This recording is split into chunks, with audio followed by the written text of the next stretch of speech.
So welcome everyone to this presentation with Stephen Farr of Maryhurst. He's the Vice President of Human Resources, and he'll be talking with us about summer job opportunities as well as long-term permanent job opportunities. Welcome, Great, Stephen. thank you. I appreciate the opportunity. As Margaret said, my name is Stephen Farr. I'm with Maryhurst. We're in Louisville, Kentucky. I have been with Maryhurst for a long time. I've been there 35 years. Started out as a youth counselor. The job titles were a little different then, but I was a youth counselor, a shift supervisor, program supervisor. Worked directly with clients at Maryhurst for about 7.5 years before I moved into administration. Did some other things in administration for a while, but I've been in human resources for 25 years. So I want to talk to you today about Maryhurst. I want to tell you a little bit about who we are and also about opportunities to work at Maryhurst. Again, as Margaret said, if you're an underclassman and you're looking for something in the summer, or if you're about to graduate and you're looking for something to begin your career, we have, I think, some great opportunities to begin your career, and for those who are interested, to stay and grow at Maryhurst as well. We have about 320 employees, so there's a lot of positions, a lot of different type positions, a lot of opportunity for growth. So we'll start with a little bit of history. Maryhurst is, like I said, we're in Louisville. All of our programming is in Louisville. We've been around since 1843. We're the oldest nonprofit agency in Kentucky. More importantly to us, we are the original work of the Sisters of the Good Shepherd in North America. They are a French order that is in 73 countries around the world today, very involved in things like fighting human trafficking. And they started their work in North America in Louisville. We're no longer owned by the sisters, but we still have a strong covenant relationship with them. Still very much try to operate under their value system in terms of how we treat each other and how we treat our clients.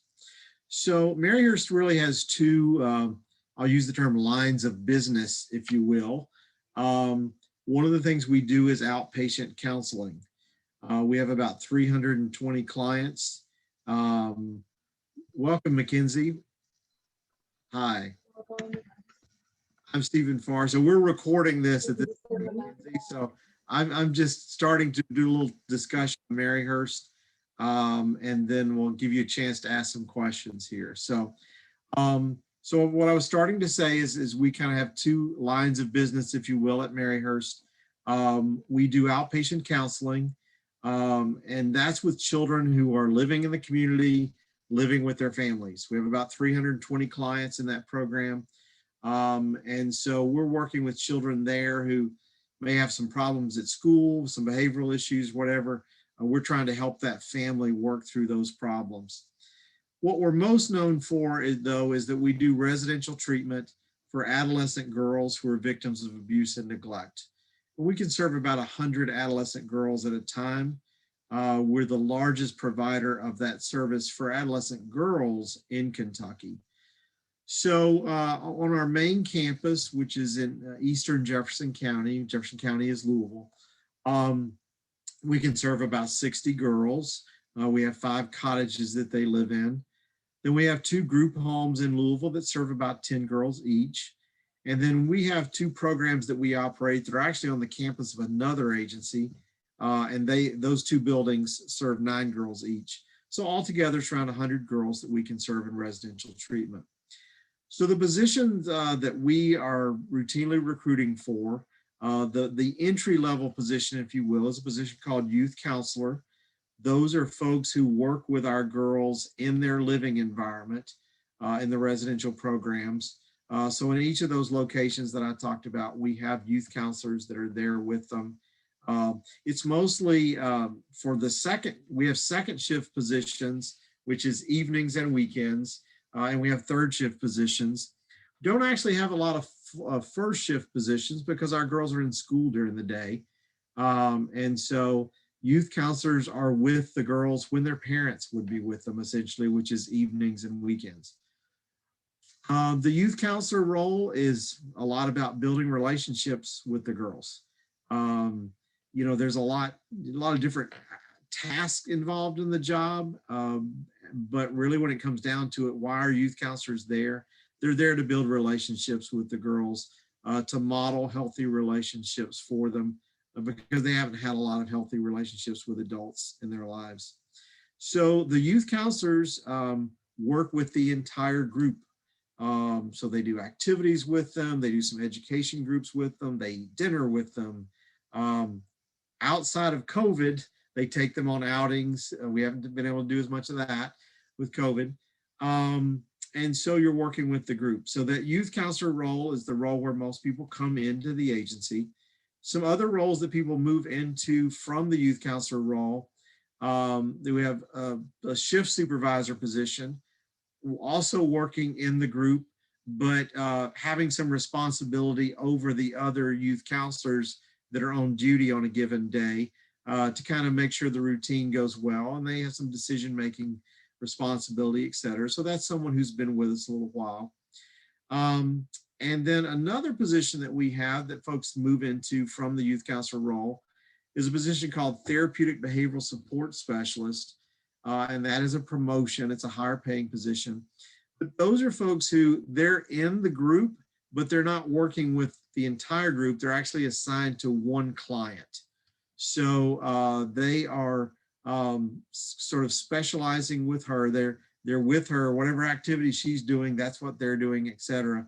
They get to know her really well. They get to understand what she responds to, what might trigger behaviors for her, how she best responds to interventions, et cetera. And so to helping her be successful in that residential environment. Another position we have that folks move into is a very similar position to the one I just described. It's called community support associate. Those are folks who do one-on-one with kids in our outpatient program. So in addition to the master's level therapists who go in and provide therapy, the community support associate would be someone who goes in and spends time with the child in the home to help them be successful and help them work on some of their issues.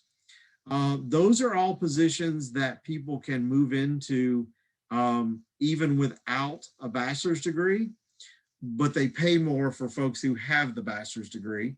And then with the therapeutic behavioral support specialist and the community support associate position, we actually have master's level people in those positions as well, and they're reimbursed at a higher rate also.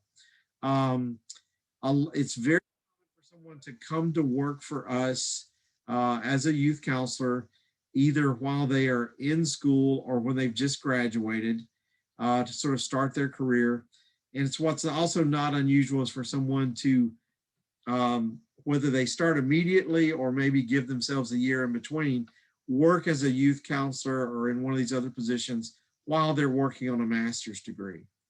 The schedules for a lot of these positions are more evenings and weekends. So it's easy to go to school and do this job as well. In fact, we will work with someone's schedule around their school to enable them to do that. And so they'll continue to work for us, and while they're maybe getting a master of social work or something similar, and then move into a therapist position with us. Our outpatient counseling program is growing at a very fast rate. We're hiring therapists pretty constantly for that. So we're always glad when we have internal folks who graduate and are ready to move into those roles. It's, it's a good organization, a lot of opportunities for growth. We do work that we feel like is very important. So with that, since we've had someone join us here, I'll stop talking and see if you, Mackenzie, have some questions, or if Margaret has any questions that she wants to ask to perhaps prompt me to say something that she thinks I need to share that I haven't shared so far. So.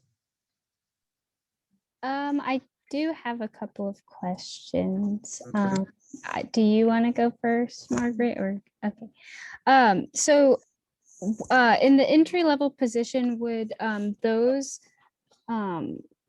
those workers be creating their own lesson plans and stuff for the girls, or how does that work?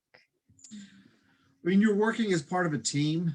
So there's an opportunity for you to have some input into that. So for example, all of our girls have group therapy, and that's conducted by a master's level therapist. But we also do a lot of education groups, and that's done by the youth counselors. And each youth counselor has input into what sort of group they want to do. So there will be a certain topic that you feel competent teaching the kids on. One of your coworkers feels competent on another subject, etc. So you have some opportunities there. We do a lot of activities with the kids. On our main campus, there's a group of folks called the support team that they create a lot of activities for the kids, but there's also opportunities for youth counselors to do that as well. So you've got some opportunity to use kind of your own creativity. At the same time, there's not an expectation that you bring a lot of that you're ready to do that right away. You kind of grow into it. Other questions? Do the girls reintegrate back into the home once they've been here? I know that a lot of them have been in multiple foster homes and stuff like that. Do they age out at a certain point, and like how does that process work? Your question alone shows that you've got some good knowledge, and I appreciate that. There's various answers to that question. The girls that we serve, as you said, it's not unusual that they've been in a lot of placements before they come to Maryhurst. These are girls for whom the system really has not worked very well. The system has failed them because girls shouldn't have, or boys should not have to be in 15, 20 placements when they're in care, but a lot of our girls have been. In terms of where they go when they leave us, ultimately the state decides that because they're in the custody of the state. Some of them will go back to family. Family could be parents, it could be grandparents, aunts and uncles, things like that. I will say Kentucky has the largest percentage of children that are being raised by family members who are not their parents, grandparents, etc. Like I said, and some of those are that did not involve the child welfare system, but in many of them it did. So they may go back to family. They may go to a foster home, which eventually adopts them. Older adolescent girls, though, the likelihood of finding a foster home or an adoptive home for them is much lower. The reality of it is most people who want to be foster parents, they want small children. And they're not as open to older children. So when we're serving a girl who's 16, if she's not already connected to a foster home, or if there's not family that are available to take her back, then we really need to start looking toward preparing her for an independent living program. The term you used is an accurate one, the term aged out. That refers to children who are still in the foster care system the day they turn 18. And unfortunately, that does happen to some children. So if there's not someone for them to go live with ahead of time, and they're going to age out on their 18th birthday, we're going to try to prepare them for an independent living program. So we have a group home specifically for preparing those older girls to independent living. We don't run an independent living program, but we work with agencies that do. And so we'll be preparing her and starting to introduce her to someone at one of those agencies and prepare her to move into that program. Independent living usually means they have an apartment of their own. They're going to school. They can go to any state school tuition free. So in Louisville, they're usually at JCTC, which is a 2-year school, or at University of Louisville. And they usually have a part-time job. And the folks in the independent living program are working with them on budgeting and things like that to kind of prepare to eventually be fully on their own. So good question. Other Sorry, I've got a lot of questions. okay. What are the main services that you work for? You mentioned that like you may work with like DCS or is CASA like something that you guys work with closely, or like just like what services do you guys closely work with? If I understand your question correctly, I'll try to answer it. Almost all of the children in our residential programs are in the custody of the state. So in Kentucky, that means they're referred by the Department of Community-Based Services, which is a part of the Cabinet for Health and Family Services. And that terminology is a little bit different from state to state. We used to serve a lot of kids from Indiana, and I used to know all the Indiana terminology. I'm not as up to date on it now. So they have a state caseworker that we're dealing with. Many of these children do have a CASA worker. I'll tell you, outside of my work, I am very involved in the citizen foster care review process in Kentucky. I chair a local board that I've chaired for many years. I'm the vice chair at the state level. And we love it when a kid has a CASA worker, because that level of involvement, it can be a tremendous help to the child, and it's helpful.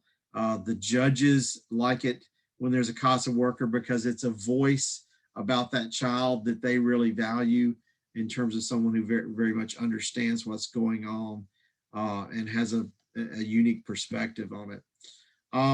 So while the child is in the residential program, for example, a state social worker, if that child's in a foster home, they're supposed to visit that child, like weekly or every other week, something like that. If they're in a residential facility, they're not required to actually visit them as often. Some of them do more, some less, but they are still involved. They're still overseeing what's going on. CASA workers, that's sort of their own choice, how much they would come to visit a child when they're in a residential facility versus maybe just having phone contact or whatever. So it's fairly individualized. And then really it's a matter of who's involved in that child's life. I was in our lobby a couple of years ago, and I saw a couple that I recognized. This was a couple in their 80s. And I recognized them because he had preached as a guest preacher at my church. And I said, "So what are you all doing here?" And he said, "Well, my wife started volunteering at Home of the Innocents, which is another agency in Louisville, several years ago. And she got connected to this girl, and we've stayed in her life. And so now she's at Maryhurst. So we come here to visit her." Every child's different in terms of who they have in their life, and we try to connect those people and keep them connected. There's a term that's been used more in recent years called fictive kin, and it refers to somebody who's not actually related to a child, but has a significant relationship with them. Could have been somebody that's a long-term neighbor, or went to church with them or whatever. And so when there's not family, true kin, the state should be actively looking for those fictive kin, those people that the child has a connection with, that can perhaps be a support system to them as they move into adulthood. Thank you. Okay. So if people have worked in any kind of like intervention work before, would they be able to apply, and they have like a bachelor's degree, would they be able to apply for like other positions besides the entry level youth counselor position? Or how would that work? Well, I'll tell you that we have folks, most of the positions we're hiring for on a routine basis are those youth counselor positions, which is the lowest level, and then the therapeutic behavioral support specialist. What we have happen every week is that we get people apply for one of those that probably should apply to the other one. So we'll get folks with no experience who apply to be a TBSS, and we will contact them and say, based upon your experience, we would actually like to interview you for a youth counselor position. And if they're open to that, we do. But we'll also get people who apply for the youth counselor, not realizing that we have the TBSS position. we see that they have experience and we say, we're actually going to interview you for this higher level position. And then what we say to them is, if you interview for that and you're not offered a position, we'll still interview you for a youth counselor, because those are different people making the hiring decisions. But we want to give you an opportunity for the higher level position if you're interested. So if someone is interested in both, I would just encourage them to officially apply for both, and then we'll kind of sort that out internally in terms of what we're interviewing you for. Okay. I have a friend who currently works at Maryhurst, and I think she mentioned something to me about you guys having a tuition assistance program, but I wasn't sure if that is correct. Do you guys have something like that? We do. We wish we could do more, but we do a little bit. So basically the way that works at Maryhurst is that we budget a certain amount of money every year to give out in tuition assistance, and we essentially just divide it among the people who apply. So the more people who apply, each person gets a little bit less, but we try to help everybody. And that could be somebody who's working on a bachelor's degree or a master's degree. It's available. And a lot of places that have tuition assistance can do more, but I'll tell you, a lot of places that have tuition assistance, they tie it to a length of service. So if you don't stay a certain long amount of time, you owe us this money back or whatever. We don't do that. The money's available, and if someone uses it and then gets their degree and moves on, that's fine. We want to be helpful to our employees. So the amount that people get per semester is, I would say, anywhere from $375 to maybe $500 a semester, depending on how many people apply. So and that's with us budgeting $20,000 a year for tuition assistance. We have enough people applying for it that when it's divided up over 2 semesters among different people, it usually ends up in that, like say, $375 to $500 a semester range. Could I ask a quick question about the TBSS position? Yes. This is just a follow up. I've got other questions, but I don't want to stop Mackenzie because I think hers are excellent. But yeah, I was wondering about how, let's say that I start out as an entry-level person at Maryhurst. What's the typical length of time before I have enough skill under my belt or experience to be considered for the TBSS position? Okay. That's a good question. And before I answer that, I just realized that when I was given my little introduction, I really didn't talk about summer employment. So let me say something about that and then answer your question. So the youth counselor position, we do hire folk. We hire about 15 people every summer that are just additional staff for the summer. The reason for that is our kids do actually go to school during the summer, but they're not in school nearly as many days. And so we just need some extra folks because it takes more people to staff our kids on a non-school day than a school day. So for someone who is, looking for something just for this summer, we do have summer youth counselor position currently posted on our website.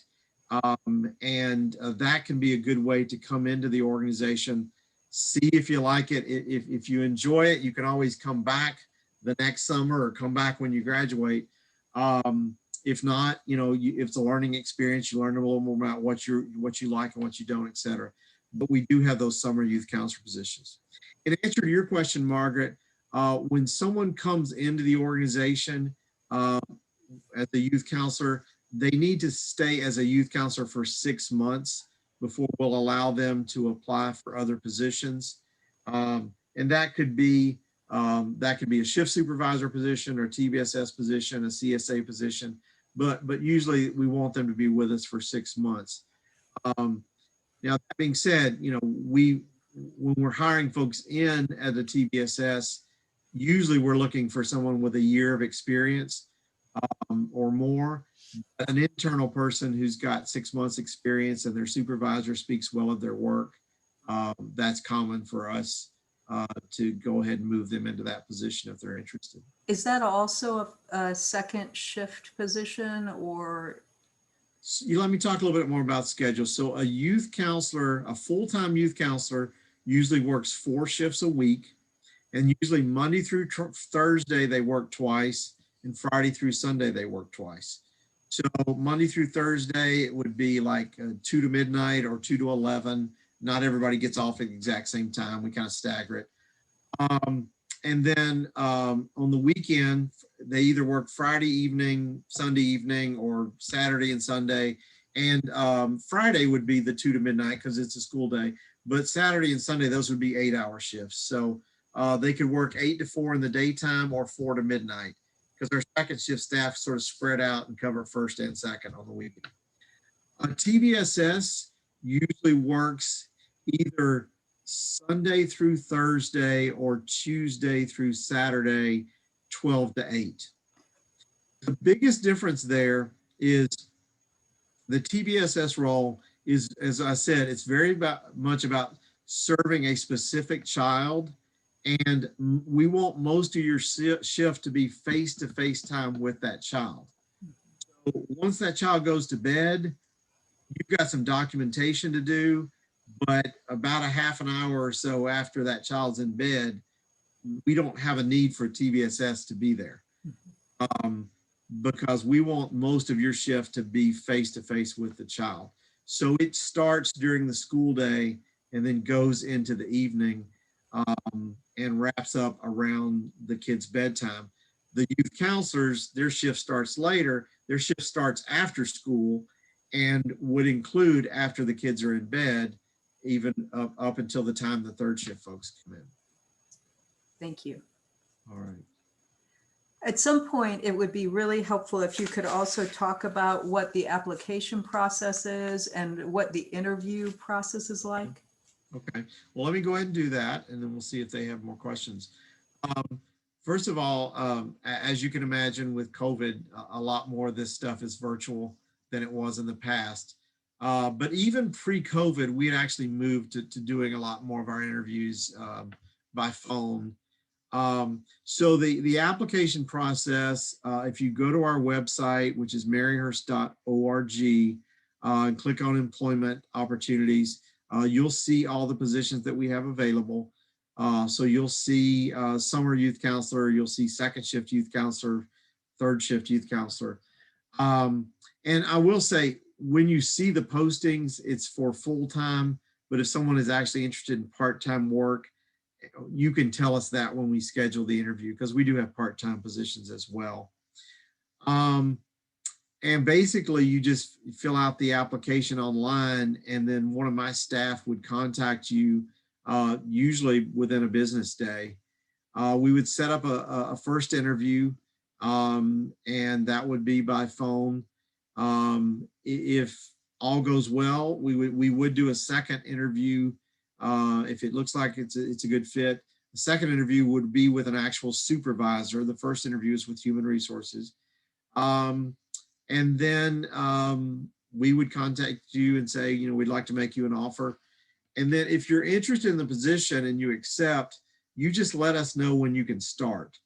We have enough of these positions that we're hiring routinely. So it's not unusual for us to interview somebody in March who is finishing up college and is not going to be available until May or June. And that's fine. So we already have, you know, we started on our May orientation list in February, and we'll be starting on our June list soon because we hire folks from schools that, you know, finish their terms at different times. But because of that, you know, I think there are some jobs that when people are looking, it's sort of like, well, you know, we want you, but we want you right now. And if you're not available, we don't have anything for you. You know, again, if we offer you a position and you accept, you just let us know when you can start.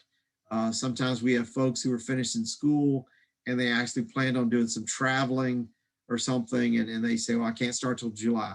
Again, that's fine. We'll just put you down for July. We would only ask that if you change your mind that you let us know, because we're starting to build those different classes out for different months. Mackenzie, do you have other questions? I do not. Okay. Okay. All right. So I see we have somebody else who joined us. Do you have any questions?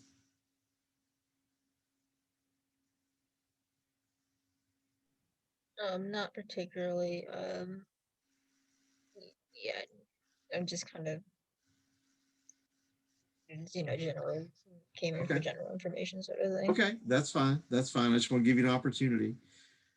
So again, for anyone who is interested, whether it's for summer or if you're looking to graduate and you're looking for something full time, I would encourage you to apply right away so that we can go through the process and then you see whether or not you want to do this. All right. Margaret, can you think of anything else that I've not covered that might be helpful? I feel like you've covered everything that they need to know, or they can go to the website to find out more information. Also, just to say, when you go to our website, there is a page that lists a number of the leadership staff. My name and contact information is there. So if after this you have a question you realize you didn't ask, or something comes up, feel free to go to the website and you can shoot me an email through there or give me a call, whatever works. Thank you very much.